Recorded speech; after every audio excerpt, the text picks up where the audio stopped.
later. Timur ke barat, selatan ke utara, bercecer pulau-pulau, bergoyang jangan galau. Welcome baby, sama sapiku, wali nona minta, jangan sampai kali. Yang bilang nona mau goyang sopi, capit sayang. Yang bilang nona mau goyang sopi, patah sayang. Yang bilang nona mau goyang sopi, capit sayang. Yang bilang nona mau goyang sopi, patah sayang. Yang bilang nona mau goyang sopi, capit sayang. Yang bilang nona mau goyang sopi, patah sayang. Yang bilang nona mau goyang sopi, capit sayang. Yang bilang nona mau goyang sopi, patah sayang. Jadi sebelumnya selamat siang Pak. Terima kasih sudah meluangkan waktu untuk kami. Jadi kami dari kelas 12-2 SMA Negeri 1 Lempuing Jaya ingin melakukan wawancara sebagai pemenuhan tugas mata pelajaran matematika dengan konsep perhitungan keuangan, konsep bunga dan juga kredit. Apakah kami boleh mengajukan beberapa pertanyaan Pak? Boleh. Baik, terima kasih Pak.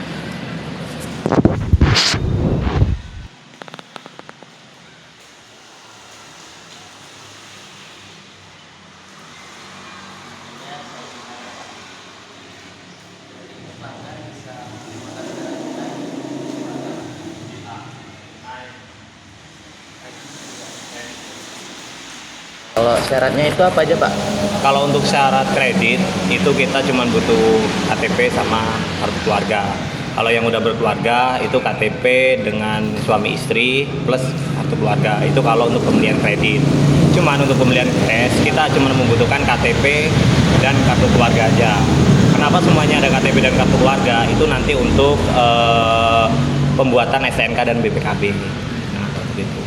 Jadi perbedaannya kalau cash itu KTP-nya perlu satu aja, misalnya nama suami atau nama istri dan kartu keluarga. Kalau kredit itu harus KTP suami istri dan kartu keluarga.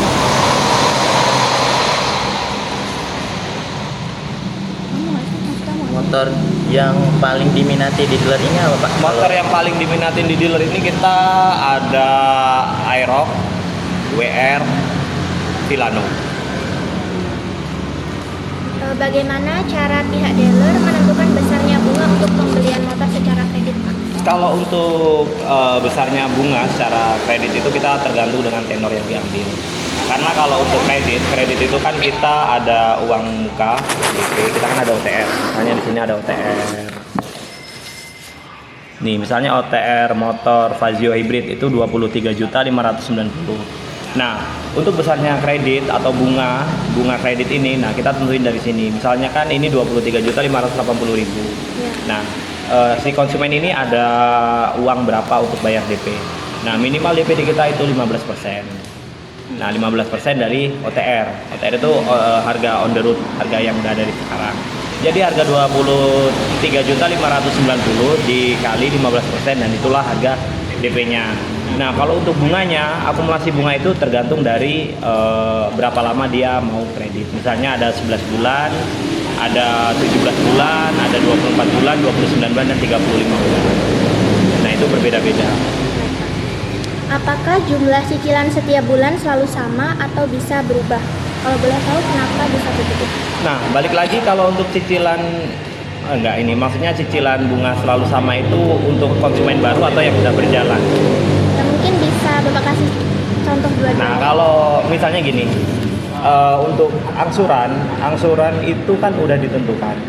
Jadi misalnya konsumen existing yang udah ngambil, bulan ini udah ngambil kan, nah pembayaran di bulan September atau di bulan Oktober itu akan sama tenornya angsurannya. Cuman untuk membedakan itu hanya di pokok hutangnya aja. Misalnya yang saya bilang tadi, misalnya kan OTR 23.580. Kalau misalnya dia ngambil DP-nya di 20% atau 30%, itu akan membedakan lagi untuk angsurannya dan bunganya akan beda lagi. Nah, jadi kayak gitu. Untuk membedakannya kayak gitu. Bapak, kalau misalnya pelanggan beli motor misalnya WR ya tadi yang paling secara kredit selama 1 tahun nih, bisa dijelaskan bagaimana cara menghitungnya? Untuk motor WR, untuk kredit itu sebenarnya kita kan kita ada akumulasi kreditnya. Nah, balik lagi untuk kredit itu ya penghitungannya dari DP awal. Nah, secara DP awal misalnya harga WR itu 43.250. DP-nya di 20 juta. Nah, nanti kita akan akumulasi sisa pokok utangnya dijadiin untuk berapa kali angsuran seperti itu. Jadi semua untuk kredit itu tergantung dengan pokok utang dan tenornya berapa. Apakah perhitungan cicilan di sini menggunakan sistem bunga tetap atau berdasarkan sisa pinjaman?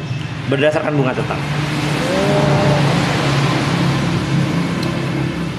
Menurut Bapak, apa keuntungan bagi pelanggan jika membeli motor secara kredit dibanding tunai? Keuntungan kalau secara kredit konsumen bisa save money. Iya kan? Pasti itu. Kalau cash kan harus bayar 43 juta, bayar 43 juta. Kalau kredit bisa DP 5 juta, 3 juta, 2 juta. Artinya keuntungannya kalau kredit ya save money. Itu aja. Lalu, bagaimana cara dealer mengantisipasi kalau ada pelanggan yang terlambat membayar cicilan? Kalau untuk antisipasi pasti kan kita reminder. Misalnya tagihannya datang di tanggal 15, jatuh tempo tanggal 15. Mungkin di tanggal 10 kita udah reminder konsumen untuk tagihannya itu. Pun kalau misalnya konsumen telat bayar, nanti dia juga akan kena denda per hari. Kira-kira dendanya per hari itu berapa ya? Tergantung angsurannya. Misalnya angsurannya 1.200.000, dendanya bisa 12.000 per harinya. Jadi akumulasi nanti.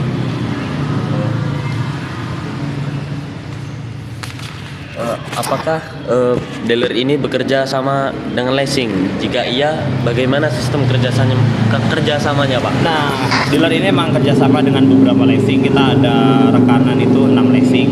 Sistem kerjasamanya kayak gini. Kalau di dealer ini, dealer itu sebenarnya hanya mengeluarkan motor untuk urusan untuk tagihan ini itu, untuk tagihan dan yang lain.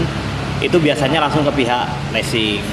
Jadi misalnya balik lagi konsumen punya DP 5 juta padahal motor itu harganya 43 juta. Berarti kan masih kurang sekitaran 37 juta atau 36 jutaan kan. Nah, sisa dari tagihan konsumen itu sama pihak leasing dibayar cash ke kita. Jadi sistemnya kayak gitu. Makanya nanti kalau misalnya beli kredit itu semuanya akan dialihin ke pihak leasing. Iya. Jadi nanti sebenarnya tagihan itu langsung ke leasing. Kita cuma bantu aja reminder ke konsumennya. Kayak gitu. Untuk pertanyaan berikutnya, bagaimana pihak dealer mengatur keuangan agar tetap stabil meskipun ada pelanggan yang menunggak pembayaran, Pak? Kalau untuk itu yang pasti sebenarnya yang akan dirugikan itu bukan kita, tapi tetap konsumen. Iya. Jadi kalau misalnya konsumen telat bayar, yang saya bilang barusan kan, dia akan kena denda, ya kan. Kalau misalnya kedepannya dia nggak bayar selama 3 bulan atau 4 bulan, motor akan ditarik dan tidak ada uang yang akan dikembalikan. Jadi yang dirugikan tetap konsumennya. Kalau kita ya nggak ada rugi. Karena pun kita kan kalau misalnya ada orang beli kredit, itu pun kita udah dibayar cash sama perusahaan leasing. Jadi misalnya ya itu tadi DP 5 juta, misalnya harga motor 25 juta, berarti yang 20 juta itu nanti akan dibayar cash oleh pihak leasing. Jadi kita nggak ada kerugian sama sekali.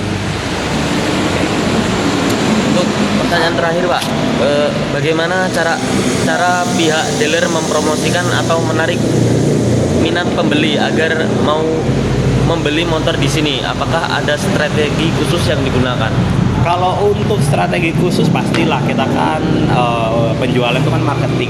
Salah satunya itu kita besok hari Sabtu ada event lomba mewarnai. Ya, event lomba mewarnai itu kita antar TK. Kita besok ada 100 siswa TK yang kita undang ke sini.